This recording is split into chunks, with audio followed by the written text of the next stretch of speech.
hablar ya? Bueno, muchísimas gracias. Bueno, ¿me escuchan? Buenas tardecitas, buenas noches aquí en Montevideo, Uruguay, en este excepcional salón de antesala del Palacio Legislativo. Gracias a la enorme generosidad del presidente de la Cámara, diputado Ope Pasquet, estamos este 11 de julio conmemorando en este evento un año del 11J, justamente un grito por la democracia en Cuba. Mi nombre es Pedro Izar, soy director ejecutivo de CESCOS. CESCOS es el Centro para el Estudio de las Sociedades Abiertas y en conjunto con DACEF, que aquí está Martín Elgue, diputado y miembro de DACEF y Cubanos Libres en Uruguay, donde, con la presencia de Luis Estrada, estamos organizando en este ámbito este evento que contará con la disertación del presidente de la Cámara, el diputado Ope Pasquet, del diputado Juan Martín Rodríguez, que lo hará vía Zoom, dado que se encuentra en el exterior y muy gentilmente ha aceptado ser parte de este evento, y también disertará Luis Estrada, el director de Cubanos Libres en Uruguay. Son tiempos difíciles y fascinantes a la vez para el estado de la democracia, ¿no? Nosotros nos enfrentamos en este contexto a esta longeva dictadura desde 1959 en adelante, y desde distintos tipos de democracias, desde esta sólida democracia uruguaya, pero desde otros ámbitos donde la democracia no es tan sólida, percibimos el creciente desafío desde distintos tipos de autocracias y de totalitarismos hacia ese modo de vida tan noble como son las democracias liberales. Y en este sentido, mientras la democracia se encuentra desafiada, mientras hay distintos tipos, como les mencionaba, de autocracias y de totalitarismos que se han envalentonado, ¿no? Se han empoderado en estos últimos años, en este último lustro, probablemente también en esta última década, para desafiar a esta forma de vida que acontece en distintos países de Occidente, en las Américas en general, con estas notables excepciones que conocemos, en la Europa occidental, en Australia, Nueva Zelanda, en Japón, en Corea y en otros ámbitos, en donde ese inédito proceso social que son las democracias contemporáneas, que han dado notables niveles de prosperidad, de tolerancia, de diversidad, y que la propia dinámica de la libertad y de la prosperidad ha generado nuevos desafíos. Y nos enfrentamos a esos nuevos desafíos. Y a veces es difícil ver lo que pasa, por ejemplo, en Hong Kong, ¿no? En esa sociedad libre, decididamente desafiada por una dictadura brutal que ha incumplido un tratado que regía desde 1997 en adelante, y que nosotros, en los distintos tipos de democracias, lo percibimos, lo vemos y en cierta medida nos hemos resignado, ¿no? Y en estos tiempos difíciles, entonces, en donde las democracias se encuentran desafiadas, nos encontramos intentando desafiar a una dictadura, ¿no? A la más longeva dictadura en las Américas, probablemente no la única, ¿no? Es un sistema totalitario, lo que acontece en Cuba desde 1959 en adelante. Había también, por cierto, una dictadura antes de esa fecha, pero es un sistema totalitario longevo que tiene tal vez estos dos conocidos primos cercanos en Venezuela y en Nicaragua. Bueno, nosotros entonces nos encontramos de alguna manera desde la propia sociedad civil cubana y desde otros ámbitos de la sociedad civil de la región, intentando desafiar a esta rígida dictadura, a esta eficiente dictadura, al menos para reprimir, ¿no? Probablemente en lo único que es realmente eficiente, en el ejercicio de la represión. Y nos encontramos entonces en este 11 de julio del 2022, a un año de un acontecimiento que probablemente sea un punto de inflexión en la historia reciente de este noble país, de aquel levantamiento pacífico, de una muestra de hartazgo de miles y miles de cubanos, por cierto, muchos de los cuales hoy se encuentran detenidos, han sido sentenciados en el ejercicio siempre arbitrario y brutal que tiene el Poder Judicial y los tribunales en una dictadura. Así que les agradezco mucho vuestra presencia aquí, en parte del nombre de CESCOS, de DACEF y de Cubanos Libres en Uruguay, y entonces paso a darle la palabra a nuestro gran amigo Luis Estrada, agradeciéndole su presencia y volviendo a agradecer la generosidad del presidente de la Cámara de Diputados de este gran país, de esta noble democracia como es el Uruguay. Luis, es un gran gusto tenerte aquí.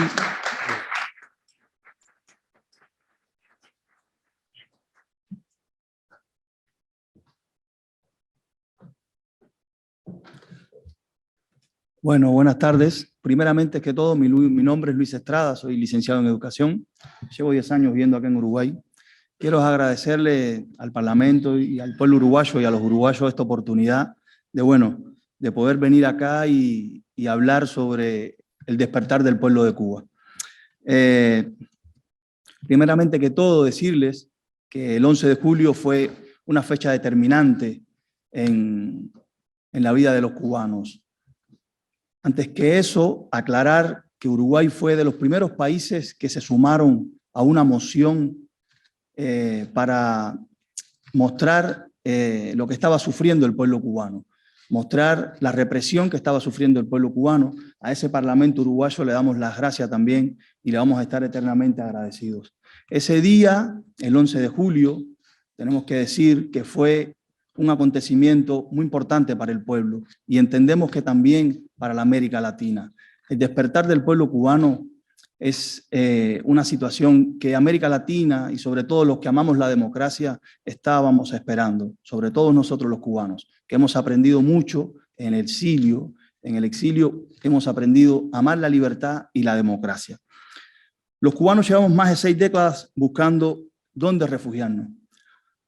Estamos huyendo de esta tiranía que nos ha condenado al destierro durante 63 años. Hoy somos un exilio más fuerte acá en Uruguay. Tenemos que decir que cada día estamos más preparados y con más ganas de aportar y de ser útiles al Uruguay. Cada día somos más. Hemos crecido en el amor al paisito, como le decimos los uruguayos y como le dicen todos acá. Con ganas de ser útiles, agradecidos, como le decía, a esta gran nación, que aunque algunos dicen que es un país pequeño, nosotros creemos fuertemente desde Cubanos Libres que Uruguay es un país fuerte y sobre todo cada día más lo demuestra por los caminos de democracia y libertad que transita. Hace exactamente este año nuestro pueblo dijo, basta. Los cubanos dijeron, ya basta, no aguantamos más, no soportamos más, tuvimos que salir a la calle a demostrar que estábamos en contra de esa dictadura implantada, que queríamos un cambio, y lo que se vio en las calles fue un grito de libertad. Los cubanos decían libertad. Fue el grito que más se escuchó en los más de 60 lugares donde se llevaron estas manifestaciones.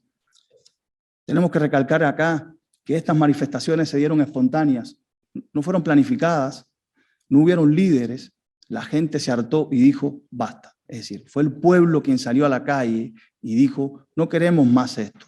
¿Qué fue lo que pasó? Bueno, la represión. El mundo pudo ver de lo que es capaz el régimen cubano. Ese paraíso socialista nunca existió, fue siempre una mentira. Y estuvimos durante 62 años aguantándolos. Y hasta aquí, 11 de julio, dijimos se acabó. Le cantamos Patria y Vida al régimen, desde la presidencia uruguaya al tirano en la reunión de la CELAC en su propia cara. Le tenemos que agradecer también al Uruguay ese gesto, en la voz de su presidente.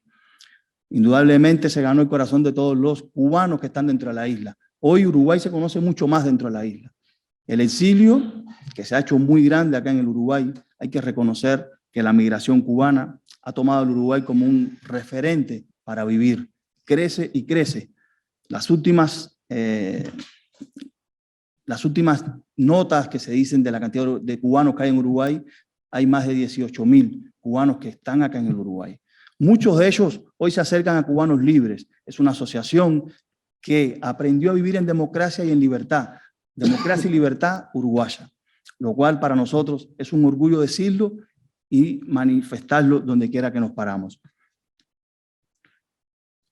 Por eso, desde este lugar que me ha tocado hoy, queremos decirle a los que no se sumaron al Parlamento uruguayo en su momento, súmense al lado correcto de la historia.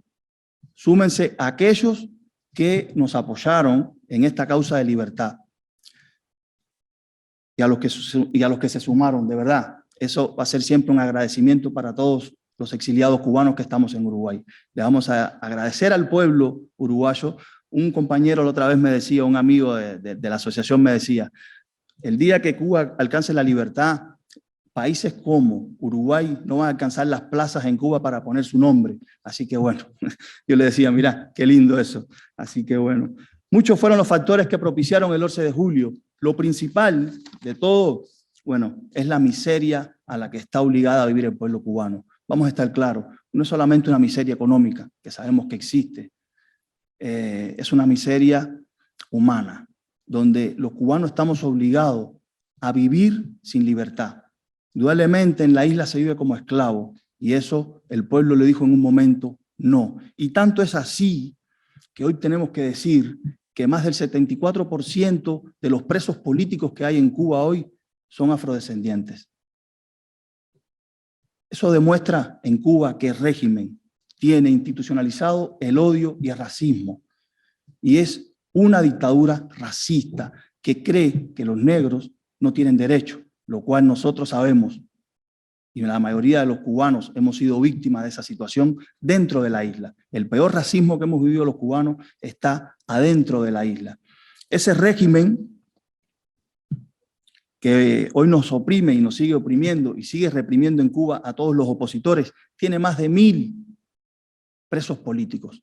De esos presos políticos hay 55 que son menores de edad, entre 16 y 17 años, pueden pensar, niños presos políticos.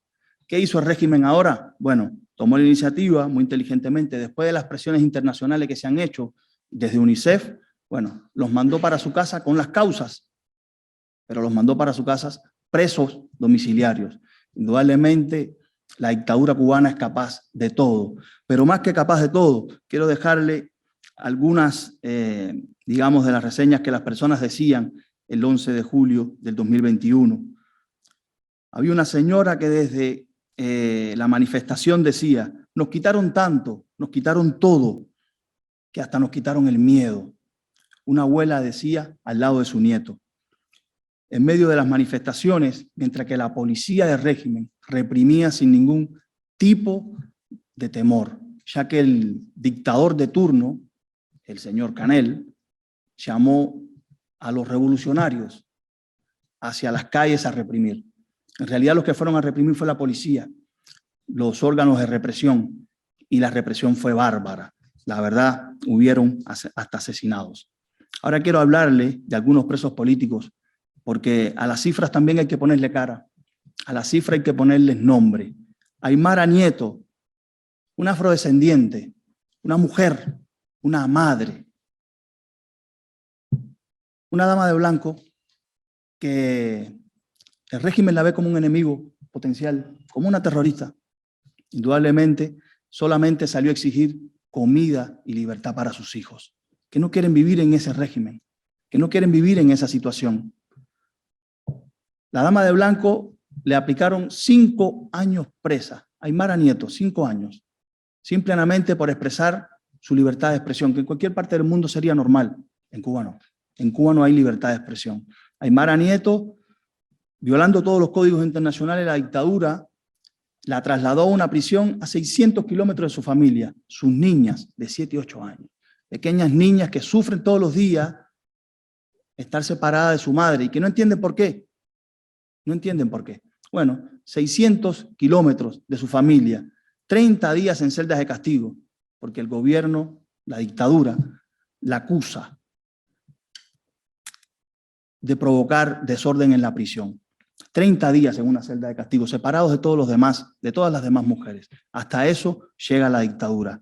Michael Osorbo y Luis Manuel Otero Alcántara, 2 artistas, porque también la dictadura le teme a la cultura, también reprime a la cultura. Como ustedes pueden ver, 2 afrodescendientes también, porque la mayoría de todos esos presos políticos son afrodescendientes y mujeres. A eso le teme el régimen, le teme a las mujeres, le teme a lo diferente, le teme a lo que ha instalado en Cuba. 5 y 9 años a Luis Manuel Otero Alcántara y a Michael Osorbo. 5 y 9 años simple y llanamente por mostrar su arte al mundo. 5 y 9 años. Celdas de castigo varias veces en el mes, separados de su familia, maltratados, torturados, para que cambien su actitud sobre el régimen y para que cambien su discurso sobre el régimen, y ellos duros y fieles a su causa. Es decir, hay que entender, el régimen es un régimen totalitario que lleva 63 años en el gobierno.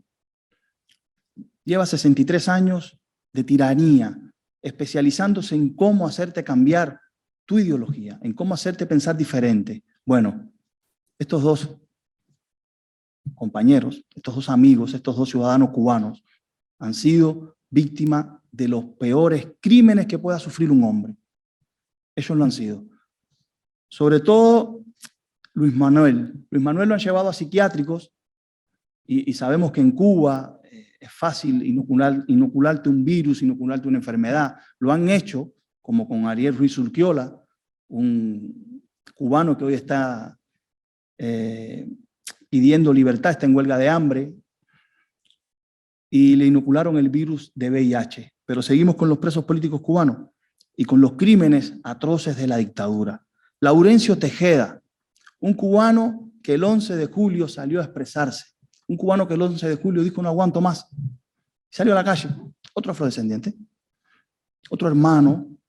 Otro cubano más que dio la vida en las calles de Cuba, asesinado por la espalda. Entonces, nosotros pensamos, si hubiese sido en los Estados Unidos, todavía estuviera en las noticias. Prácticamente mucha gente no se enteró de que Laurencio Tejeda fue asesinado por la espalda y su represor, su asesino, no fue juzgado. Ahí está en las calles. Por lo menos el régimen lo dijo que lo juzgó. Pero esto afecta a la familia, ¿saben cómo? Era hijo único. Su madre se suicidó. Y ahí está. La dictadura, todavía, a un año en el poder, afectando no solamente a los cubanos, sino a toda la familia, a todo el núcleo, a todo eso que los uruguayos defienden y aman, la familia. La madre se tuvo que suicidar porque no soportó que su hijo lo hubiesen asesinado y no encontrar una respuesta a por qué el represor que lo asesinó no está preso. Sidán Batista, un cubano que hace 10 días, en Santa Clara, Cuba, una provincia de Cuba, un estado de nuestro país, en una protesta, fue asesinado. Asesinado de 3 balazos. Lo más criminal que hemos visto en todo este tiempo es que mientras se desangraba en el piso, el represor que le había dado esos 3 balazos, esas 3 balas en su cuerpo, tenía su pie sobre él y lo dejaba que se desangrara. Por supuesto, falleció. Otro hijo que le roban a una familia. 17 años, un menor de edad en Cuba, era Sidán Batista. Dejó un bebé de meses. Una familia que hoy no tiene a su padre. Un menor de edad, asesinado cobardemente por la espalda. A eso se dedica la dictadura castrista. A eso se dedica los que no creen en la democracia o los que creen en democracias diferentes. Se dedican a asesinar por la espalda. O los que apoyan democracias diferentes se dedican a exterminar la familia cubana. Un bebé que no tiene a su padre hoy, que lo dejaron desangrarse en las calles de Cuba. ¿Saben qué? Esto pasa mucho y nos enteramos ahora gracias a las redes sociales. Esto pasó toda la vida en Cuba. No solamente hubieron fusilamientos al principio de su llamada revolución maldita, no. Después, en todo el trayecto de estos 63 años, ustedes pueden estar seguros que hubieron crímenes horrendos, como el de Osvaldo Payá, que también fue de conocimiento internacional, pero muchos más que hoy no conocemos y que vamos a conocer en una Cuba libre, están por verse. Para seguir, quiero decirles que, bueno, que el régimen se ensaña sobre todo con las mujeres y los afrodescendientes. Por eso hemos querido venir hoy y expresar esto acá. Más del 45% de las presas políticas son mujeres. Pueden imaginarse la cobertura y el miedo que le tiene el régimen a los más desposeídos, ¿sí? A las poblaciones más vulnerables, a los más débiles en Cuba. La mujer cubana, nosotros decimos desde nuestra asociación y desde nuestros hermanos, que va a ser la que va a liberar el país. Es una mujer valiente. Yo la comparo mucho con la mujer uruguaya. Son muy matriarcales, es decir, son mujeres que les gusta la familia, que creen en la familia, que creen en valores familiares. Y estas mujeres que han creado familias y hoy están presas y están dando prácticamente su vida, porque estar en una prisión cubana es estar dando su vida en estos momentos, por todas las enfermedades que hay en Cuba, porque no es ninguna potencia en salud, porque no es ninguna potencia en educación. Eso tiene que quedarle claro a todos los que creen en la libertad y en la democracia. En Cuba la salud no funciona. Es pública, es gratuita, pero no funciona. Es de muy mala calidad. Y ustedes pueden imaginar en las prisiones lo que están sufriendo estas mujeres, que los presos políticos en cualquier parte del mundo pueden ser separados de los presos comunes. En Cuba los tienen juntos para poder amenazarlos y amedrentarlos y hacerles que cambien su visión de la realidad, que es una realidad que nadie puede entender. Bueno, como nota final quisiera agradecerle esta oportunidad, quiero agradecerle a Uruguay una vez más. Quiero decirles que desde la Asociación Cubanos Libres hemos trabajado fuerte, sobre todo con todo lo que hemos aprendido de Uruguay, transmitiéndoselo a nuestros hermanos que llegan y que ya hace mucho tiempo que están acá. Sacarse el cuello, las manos del cuello de la dictadura es muy difícil. Hoy tienen una representación legal acá, en Uruguay, y nosotros sabemos muy bien de lo que son capaces. Así que bueno, les agradezco esta oportunidad de que ustedes puedan estar presentes acá y que puedan sentir el dolor que siente el pueblo cubano por toda la situación que hemos pasado después del 11 de julio. El pueblo cubano despertó, no tiene miedo, en algún momento muy cercano de la historia vamos a alcanzar la libertad. Pero antes que nada, vamos a seguir aportando a Uruguay.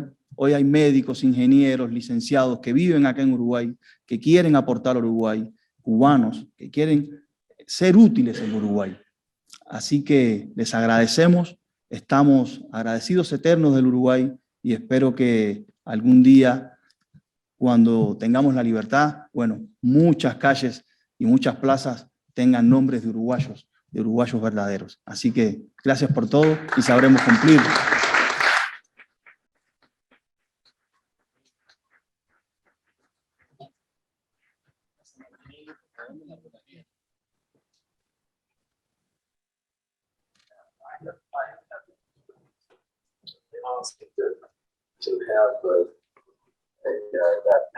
Bueno, buenas noches.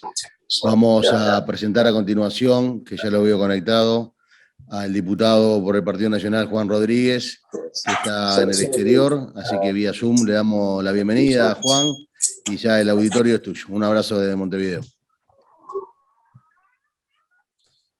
Muchas gracias, Martín. No sé si me escuchan bien. Perfecto, bien. Muchas gracias, Martín. Muchas gracias, Sescos. Muchas gracias, Pedro, por la invitación. Desde ya, disculpas, porque cuando hace algunas semanas le confirmé a Pedro mi participación, era casi un hecho que iba a estar en Montevideo. Era un hecho que iba a estar en Montevideo el día de hoy.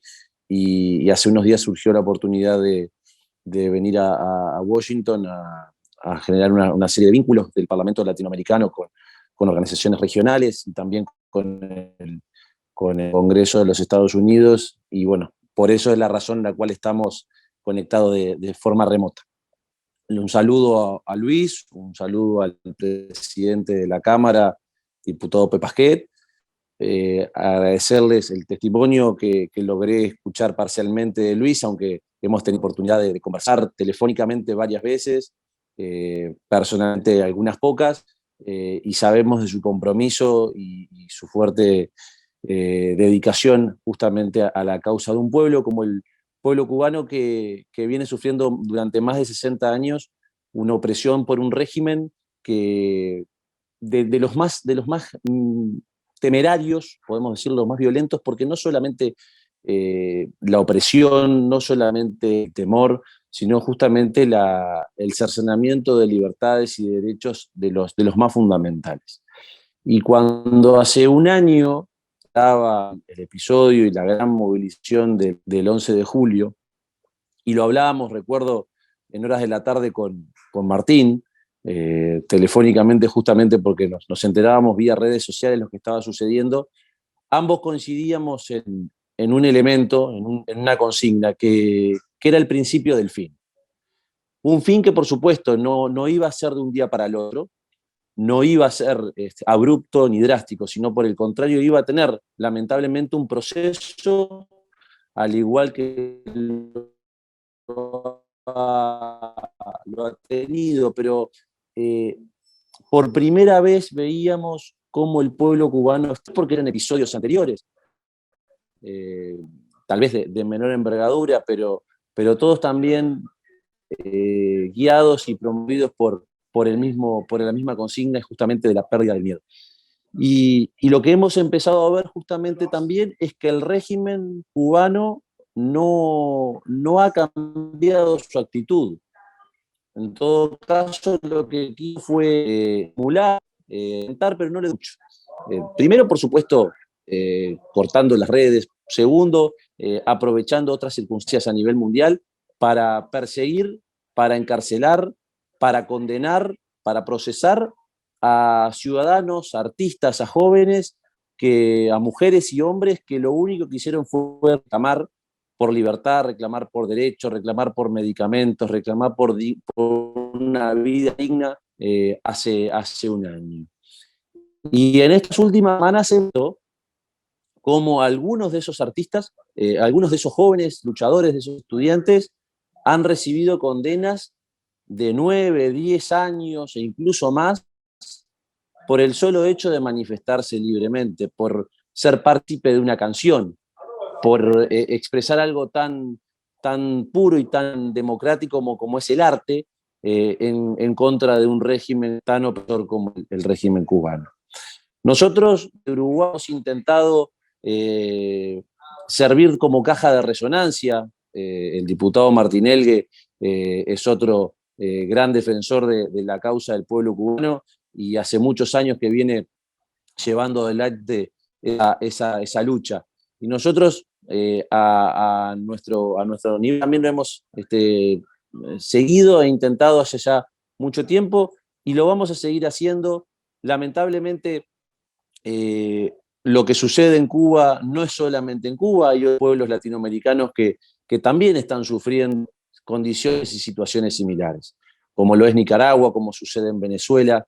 Y nosotros entendemos, y lo decíamos también el año pasado, que lo que sucede en Cuba y lo que cuando el régimen llegue a su fin va a ser el punto de quiebre para que otros regímenes de la región también comiencen a caer.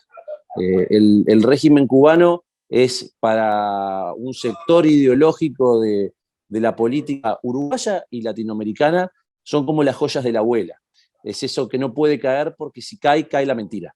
Lamentablemente esa mentira lo que ha condenado es a un pueblo a más de 60 años de opresión, de miedo, de pobreza, de condiciones realmente por fuera de cualquier concepto de la dignidad. Y por eso es que desde Uruguay nosotros continuaremos defendiendo y apoyando a quienes defienden a la democracia, defienden a la libertad, con esa consigna bien clara, que son los cubanos quienes tienen que definir el destino de su pueblo. Y nosotros, como fervorosos amantes de la libertad y la democracia, en lo que podamos ser útiles para que sean ustedes que sean los protagonistas de esto, pero por sobre todas las cosas denunciando, como también cuando a Uruguay le tocó vivir un régimen autocrático, nuestras voces se hicieron sentir en otros lugares. Y nosotros tenemos, y el Parlamento uruguayo, y en ese sentido reconozco y resalto la actitud del presidente de la Cámara, el diputado Pepe Pasquet, en permitir y participar de esta instancia, porque es lo que tienen que hacer los parlamentos. Los parlamentos no se pueden quedar callados a cuando hay regímenes opresores que cercenan los derechos y las libertades de los individuos, sean cercanos geográficamente o no. Y por eso es el que tiene que asumir Uruguay, que tenemos que asumir los parlamentarios uruguayos en oficiar de caja de resonancia, de reproducción, de polea de transmisión, de justamente de todo lo que sucede en Cuba, que de muchas cosas enteramos, gracias a las redes sociales, y a estas tecnologías que hoy lo permiten. Pero de muchas otras tantas cosas seguramente no nos enteremos, las que pasan por debajo del radar. Y nosotros tenemos que hacer que nada pase por debajo del radar, porque esta lucha es entre los que amamos y queremos la democracia y la libertad y aquellos que están dispuestos a pisotearla. Entonces, los que estamos de este lado de la línea tenemos que estar dispuestos a apoyar a aquellos que están dispuestos a jugar su vida para que la libertad y la democracia de una vez todas sea la luz en Cuba. Muchas gracias de nuevamente Pedro, Martín, Luis y presidente Ope Pasquet, muchas gracias por permitir participar de esta campaña tan importante para el pueblo cubano.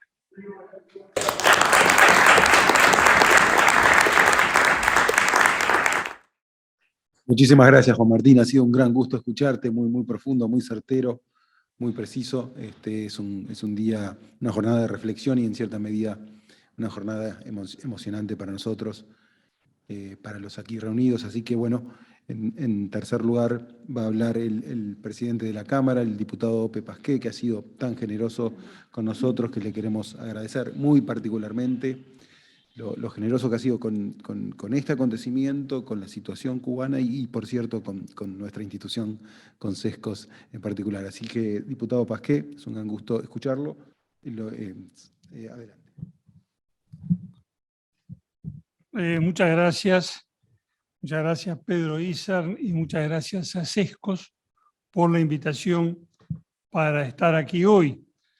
La Cámara de Representantes tiene una política de absoluta amplitud en cuanto al uso de sus instalaciones para la realización de diversas actividades como esta, así que no ha habido de mi parte ninguna concesión extraordinaria, sino simplemente la fidelidad a una práctica tradicional en esta casa, en una casa de la democracia, de la libertad, que recibe todas las manifestaciones legítimas, como sin duda lo es esta.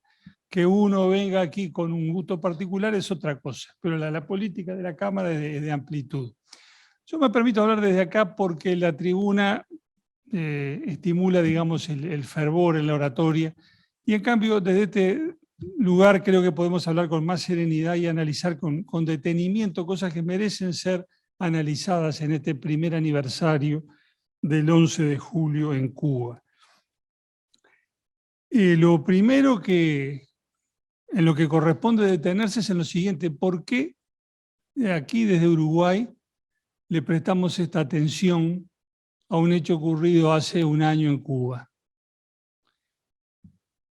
Y es bien importante la pregunta, y creo que tiene que ver con la influencia extraordinaria que Cuba ha tenido, que la revolución cubana tuvo en América Latina en general y en Uruguay en particular.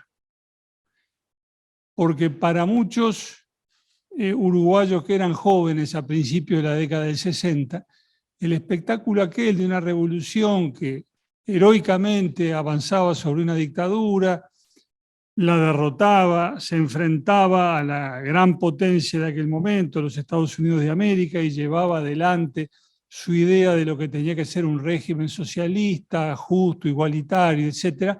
Bueno, esa imagen era absolutamente fascinante y llevó a muchos jóvenes uruguayos a creer que ese era un camino también para el Uruguay, y que así como en la Sierra Maestra se habían empuñado las armas para imponer una idea, aquí había que hacer lo mismo. Y muchos siguieron por ese camino. Y eso tuvo consecuencias muy graves, muy dañinas, muy dolorosas para el Uruguay, que no han terminado de extinguirse hasta el día de hoy.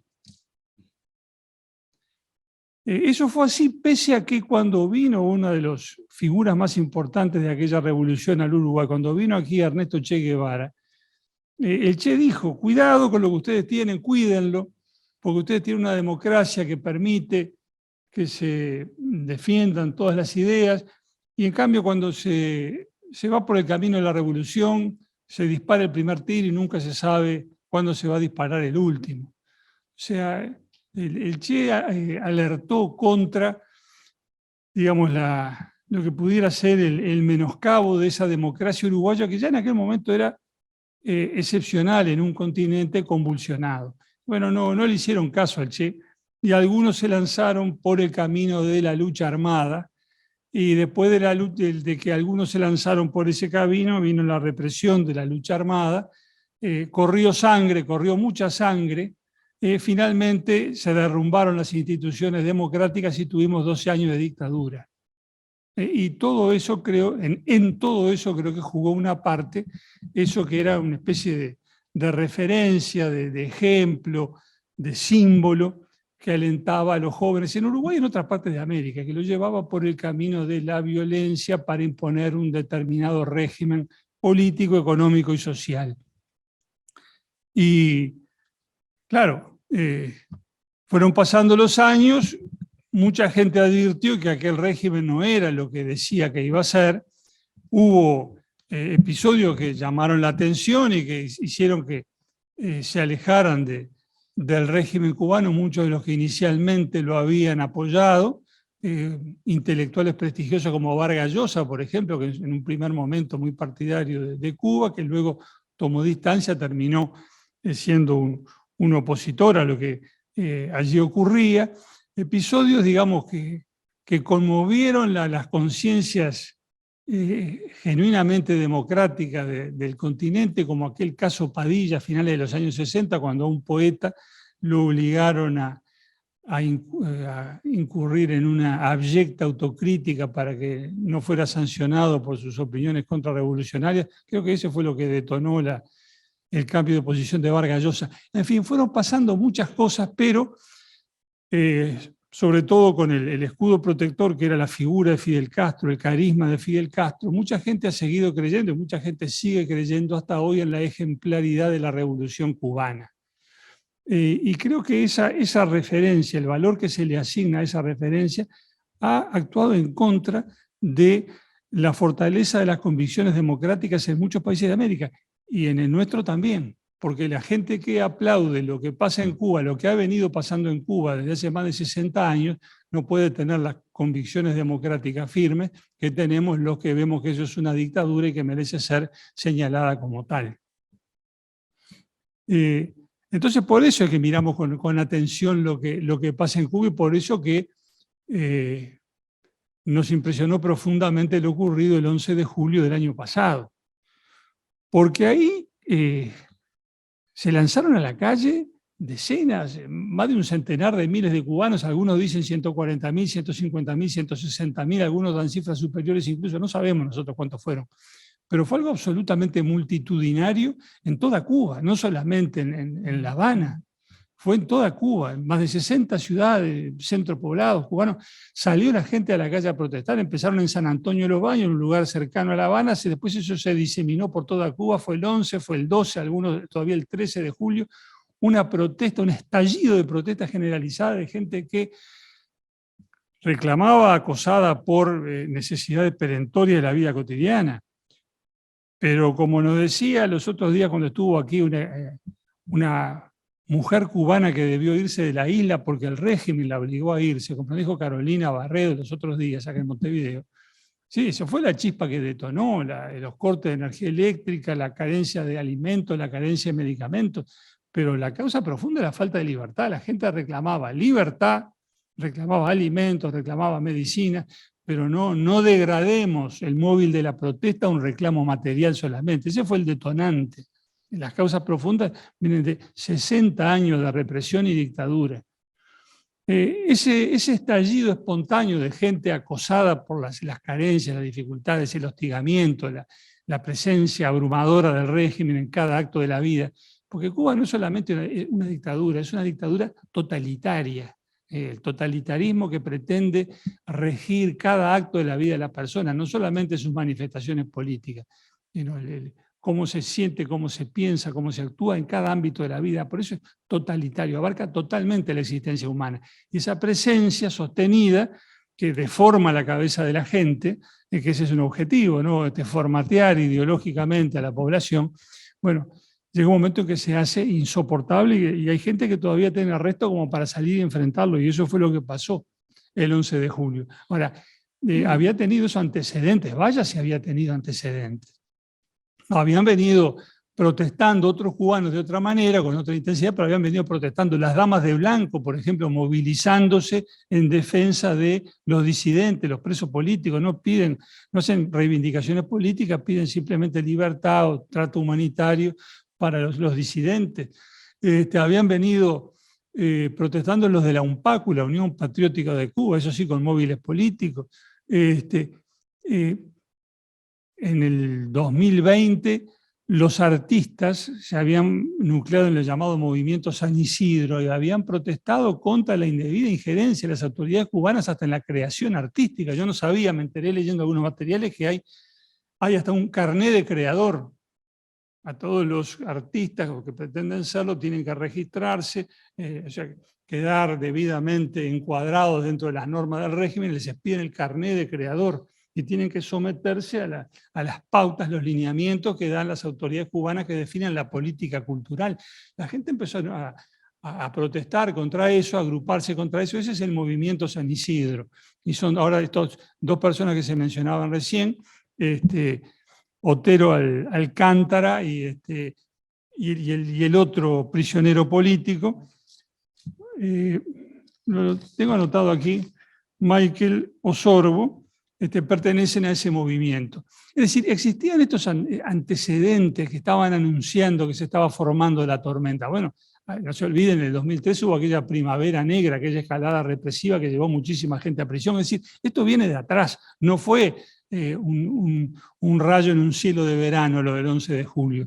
Fue la explosión de descontento profundo que venía de muy atrás, pero que allí se manifestó masivamente, de manera inocultable, porque empezó a jugar algo que antes no jugaba, que eran las redes sociales, Internet, la difusión al mundo de lo que estaba pasando en Cuba. Entonces, esa es la enorme importancia que tiene esto. Es que esto lo vio todo el mundo. Vio la protesta masiva de miles y miles y miles de cubanos que salieron a protestar, a demandar libertad y mejores condiciones de vida. Entonces, ya nadie puede decir que en Cuba hay una gran armonía, que está todo el pueblo unido detrás de la revolución, del partido y del régimen, y que los que protestan son algunos agentes del imperialismo a sueldo de la CIA, que por eso arman barullo sin que tengan causa justificada para hacerlo. Hubo una explosión de descontento popular, de gente de todas las clases sociales, de distintas etnias, de distinto sustrato cultural, que salió a protestar. Entonces, frente a esa expresión de disconformidad, de protesta, de rebeldía incluso, uno dice, o podría decir, bueno, sí, pero un momentito, si la protesta en Cuba, pero no hubo protesta también en Chile, en el 2019, no salió los chilenos más indignados todavía que los cubanos, porque salieron y le prendieron fuego a 40 estaciones del metro, y hicieron un disturbio en los cuales murió mucha gente. Y no hubo protestas en Colombia hace poco también. Entonces, ¿por qué poner la atención en las protestas en Cuba? Y la respuesta es la siguiente. En Chile y en Colombia hubo una forma en que esa protesta se expresara política y electoralmente. La gente pudo votar para cambiar lo que quería cambiar. En Cuba, en Chile votaron por un gobierno nuevo y están haciendo una nueva constitución que veremos si la ciudadanía la aprueba o no ahora en septiembre. Pero digo, el descontento pudo expresarse, pudo canalizarse, y el pueblo podrá decidir soberanamente si quiere hacer lugar a los cambios que demandan los que protestaban o no. Y lo mismo pasó en Colombia, que eligieron un presidente, Petro, identificado con esas protestas también. Ahora, en Cuba, en cambio, esa protesta no tiene cauce para expresarse. La respuesta es la represión. Más de 1000 detenidos al día de hoy, procesados, presos, condenados, algunos a penas muy importantes, de 5 o 9 años de penitenciaría, estos casos que mencionaba recién, de la gente del movimiento San Isidro, y pedidos fiscales de más de 20 años de penitenciaría a gente que salió a protestar. Ahora, la posibilidad de articular eso políticamente y someterlo a votación no existe, porque en Cuba la hegemonía absoluta del Partido Comunista está establecida en la Constitución. Hubo la Constitución del año 2019, a 60 años de la Revolución, reserva en su artículo 5, la pueden googlear y lo encuentran ahí, reserva al Partido Comunista el papel dirigente del Estado y de la sociedad de Cuba. ¿Sí? Allí hay partido único, no tiene que molestarse en hacer elecciones y hacer campañas electorales, porque ya la Constitución dice quién manda, manda el Partido Comunista. Entonces, ¿cómo pueden decir algunos, como dicen todavía acá, que es democracia una sociedad donde es evidente que hay mucha gente desconforme, descontenta, que sale a protestar, y por otro lado hay una Constitución que dice no importa los que protesten, los que no estén de acuerdo, acá manda el Partido Comunista y gobierna los que el Partido Comunista diga que tienen que gobernar? Y con ese ejemplo es que se sembró la violencia en toda América, y con ese ejemplo, entre comillas, es que acá tuvimos la guerrilla que tuvimos y los problemas que tuvimos generados por esa guerrilla. Entonces, ¿cómo no señalar estas cosas? En definitiva, lo que se pretende que justifica el régimen cubano es el antiimperialismo. Pretenden disculparlo todo con el embargo de los Estados Unidos, que llaman bloqueo y que no es tal, que es embargo. Y sin embargo, el pollo que comen en Cuba lo importan de los Estados Unidos. Y antiimperialismo. Es antiimperialismo, no es anti-Estados Unidos. Porque cuando se produjo la invasión soviética, propiamente dicha, a Checoslovaquia en 1968, Fidel Castro salió a aplaudirla. Entonces, ante una manifestación grosera de imperialismo, no la condenaron, sino que la apoyaron. El tema no era el imperialismo, es el enemigo circunstancial, o los amigos, que ya fueron más que circunstanciales, porque bancaron todo el régimen cubano mientras pudieron los soviéticos. Y en cambio, otros países de América, como el nuestro, a los que se les imputaba el ser un poco menos que cipayos al servicio del imperio, yanquis, etcétera, etcétera, nuestro gobierno en 1965 condenó la invasión de los Estados Unidos a Santo Domingo, a la República Dominicana. Y hemos marcado discrepancia con los Estados Unidos cada vez que hemos sentido que había que hacerlo. O sea, nosotros, con esta democracia uruguaya, con todas sus carencias y sus problemas, censuramos la invasión de los Estados Unidos a la República Dominicana. En cambio, Fidel Castro, con todo su pregonado antiimperialismo, apoyó la invasión soviética a Checoslovaquia. O sea que ni siquiera en ese terreno, ese régimen es ejemplo de nada. Y después de todo el tiempo que pasó, digo, ¿tenía sentido, se justificaba someter a un pueblo a 63 años de dictadura, que es lo que llevan ahora, para obtener los resultados que han obtenido? Recuerden que en los primeros momentos llegaban a decir que en 20 años iban a estar mejor que los Estados Unidos, creo que lo dijo el Che en alguna ocasión. En la última zafra no alcanzaron ni al 1.000.000 de toneladas de caña de azúcar, van a tener que importar azúcar. O sea, el resultado es desastroso, porque son 63 años de dictadura, 63 años de opresión, miseria y atraso. Nos dicen que hay resultados fantásticos en educación y en salud. Bueno, no podemos saberlo porque no hay libertad. Es imposible saber cómo están las cosas realmente cuando no hay libertad para que alguien vaya, vea, recorra, mire, pregunte, para discutir las estadísticas, discutir las cifras. Fíjense, acá tenemos un instituto de estadística y economía que publica cifras oficiales que tradicionalmente se han admitido que son veraces, que son fidedignas, que están por encima de las contingencias políticas. Sin embargo, cada vez que viene una rendición de cuentas, la oposición nos discute las cifras, que no se podría discutir en Cuba, donde no hay esa posibilidad de ejercicio democrático, de control, de seguimiento, de contraste. Entonces, de poco sirve esas declaraciones unilaterales en un sentido de que está muy bien esto o está muy bien aquello. No sabemos lo que está pasando realmente. Seguramente algún día, no sabemos cuándo, porque no tenemos la bola de cristal, no sabemos cuándo, pero algún día se podrá examinar con libertad lo ocurrido en todos estos años. Y habrá gente que se horrorizará. Pero caramba, nosotros no sabíamos. Mentira, saben, porque estas cosas se están diciendo, pero eligen no creer.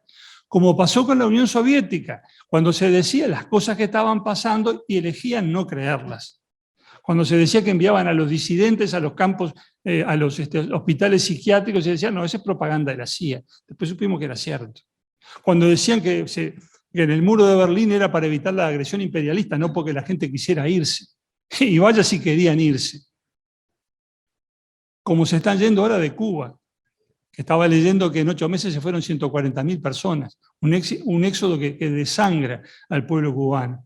Y nosotros, bienvenidos los cubanos que llegan hasta acá, que nosotros somos pocos, una población envejecida como lo es la población cubana, bienvenida esa gente que se arriesgue, que viene, y ojalá que se queden. Pero digo, los resultados para todo este periplo han sido realmente desastrosos.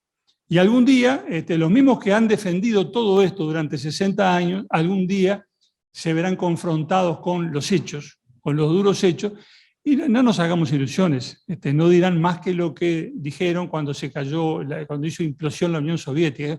Cometimos un error, como quien se sacude una pelusa así del saco, y siguieron adelante dando cátedra sobre derechos humanos y democracia. Entonces yo la conclusión que saco, digo, a medida que se puede sacar conclusiones de esto, es que, bueno, que primero hay que denunciar estas cosas, hay que denunciar a la dictadura cubana como tal, basta de que permanezca ese halo, ese prestigio que arrancó en Sierra Maestra hace 63 años y que sigue como si fueran un faro, una avanzada en América, y eso es lo contrario, es un desastre político, económico y social. Eso hay que decirlo. Y hay que expresar solidaridad con los cubanos que están luchando, los que con enorme coraje están luchando desde adentro de la isla, los que con dedicación y abnegación siguen haciéndolo afuera, muchas veces porque los expulsaron, porque los obligaron a salir, como a Carolina Barredo, la que estuvo el otro día aquí en Montevideo. Se le apersonaron un día en la casa, ya había estado en prisión domiciliaria y le dijeron, bueno, ahora o te vas o vas a la prisión, pero no a la domiciliaria, vas a la cárcel de verdad. Y de un día para el otro tuvo que irse. A toda esa gente que sigue luchando tenemos que respaldarla y apoyarla, y tenemos que levantar la voz para decir que todas estas cosas están pasando, y para no olvidarnos del 11 de julio del 2021 y para no olvidarnos de toda la gente que sigue luchando hoy. Y si ustedes me permiten, yo quiero terminar esta palabra que de repente me extendí demasiado ya, pero quiero leer la declaración que hoy emitió el Comité Ejecutivo Nacional del Partido Colorado. Yo he hablado acá a título exclusivamente personal, no, obviamente no estoy representando a la Cámara con esto que estoy diciendo, pero como diputado tengo perfecta libertad para decir lo que pienso, y ahora hablo como integrante del Comité Ejecutivo Nacional del Partido Colorado y les digo que esta fue la declaración que se aprobó esta mañana. Al cumplirse el primer aniversario de las masivas manifestaciones populares que se desarrollaron en varias ciudades y pueblos de Cuba el 11 de julio de 2021 en demanda de libertad, alimentos y medicinas, el Comité Ejecutivo Nacional del Partido Colorado declara, primero, que la protesta de cientos de miles de cubanos que salieron a la calle a expresar sus reclamos demostró una vez más que en Cuba existe un amplio descontento con el régimen político y económico vigente en la isla. Segundo, que ese descontento no puede traducirse en una alternativa política y electoral a la que puedan apoyar los partidarios de un cambio, porque en Cuba pervive la dictadura más antigua de América, que reserva el gobierno al Partido Comunista, que hostiga, persigue y encarcela a los que piensan distinto y que para despejar cualquier duda sincera acerca de su carácter liberticida declaró por boca de Fidel Castro que el pluralismo es la pluriporquería. Sigue. Así es el régimen que en el Uruguay algunos siguen defendiendo y calificando de democracia. Tercero, que es deber de los gobiernos y partidos políticos auténticamente democráticos de América Latina denunciar a la dictadura cubana y expresar su solidaridad con los heroicos cubanos que, desafiando el riesgo de sufrir la prisión o el exilio, o pese a estar sufriéndolo ya, siguen el ejemplo de José Martí y luchan por la libertad de su patria. Muchas gracias.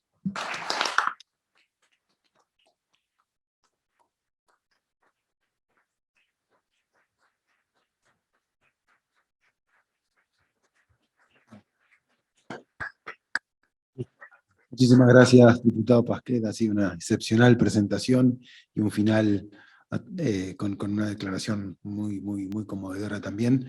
Así que, bueno, por último, podemos recibir el panel, y Juan Martín, no sé si está por allí, podemos recibir 2 preguntas de ustedes, siéntanse libres, y después terminará Martín Elgue cerrando este importante evento. ¿Alguien en la sala quiere hacer una pregunta a los 2 panelistas, incluso a Martín Elgue, a Juan Martín, que está en Washington? ¿Quién se anima? Adelante. Nombre y colegio. Ahora le...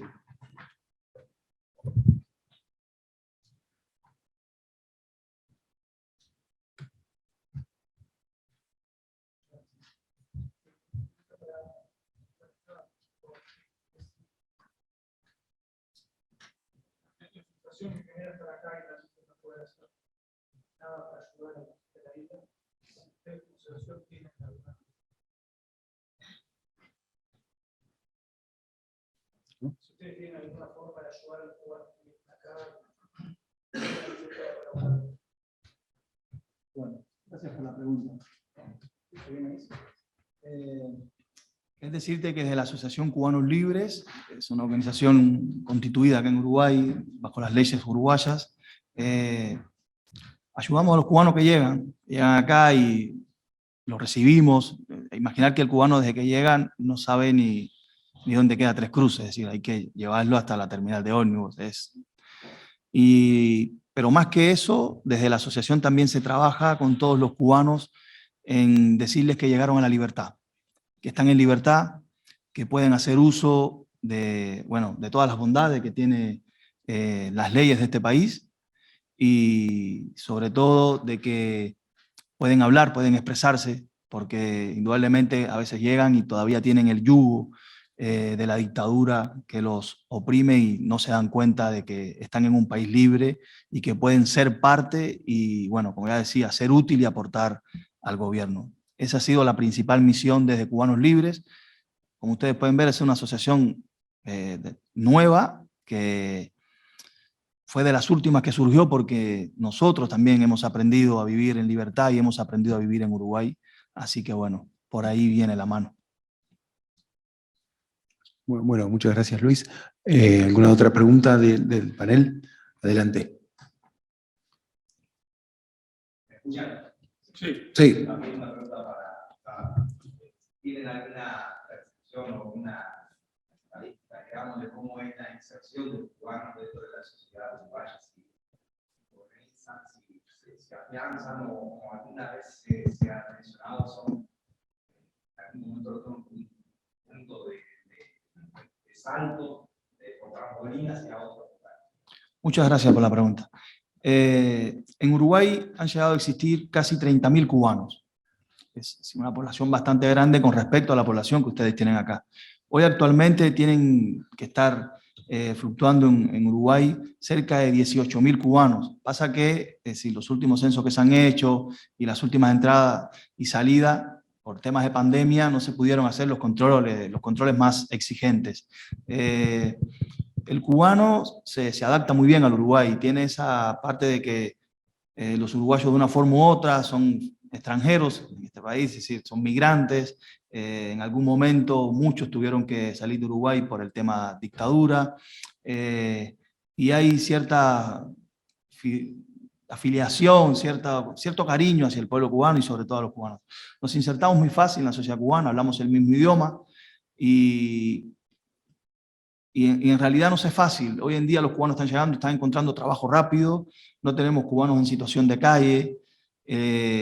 Los que llegan a vivir en alguna situación extrema, que ha sido muy pocos casos, los hemos ayudado. El país ahora como que está levantando mucho.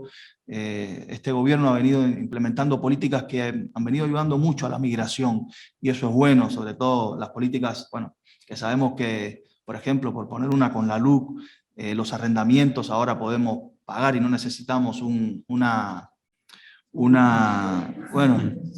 disculpe, una garantía. Eso para nosotros como últimos que llegamos a un país extranjero es algo muy importante y en verdad eso nos ha ayudado a la familia, porque a veces las personas dicen sí, pero si te sacan de la casa. No, nosotros llegamos, encontramos trabajo, trabajamos.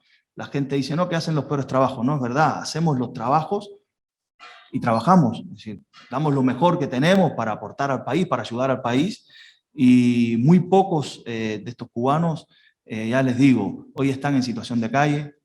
Prácticamente no tenemos en la comunidad cubana cubanos que estén en situación de calle, no existen, están todos vinculados, están todos mezclados con la sociedad uruguaya. Yo soy parte de ella hoy en día, tengo 2 hijos uruguayos que nacieron acá, así que nos mezclamos fácil y les damos por eso una y otra vez las gracias al pueblo uruguayo, al gobierno uruguayo, al parlamento uruguayo, pero sobre todo al pueblo, porque al final todos somos pueblo.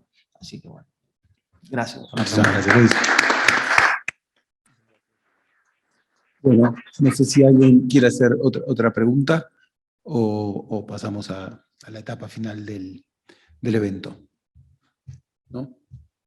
¿Ninguna otra pregunta? Bueno, muchísimas gracias a todos. Le paso la palabra a Martín Elgue. Le agradezco especialmente al presidente de la Cámara, el diputado Pepe Pasqué, muy especialmente también a Luis y a Juan Martín. Ha sido un gran evento, un conmovedor acontecimiento, un año después del comienzo del fin, como dijo Juan Martín. Así que muchísimas gracias en nombre de Sescos. Le paso la palabra a Martín Elgue.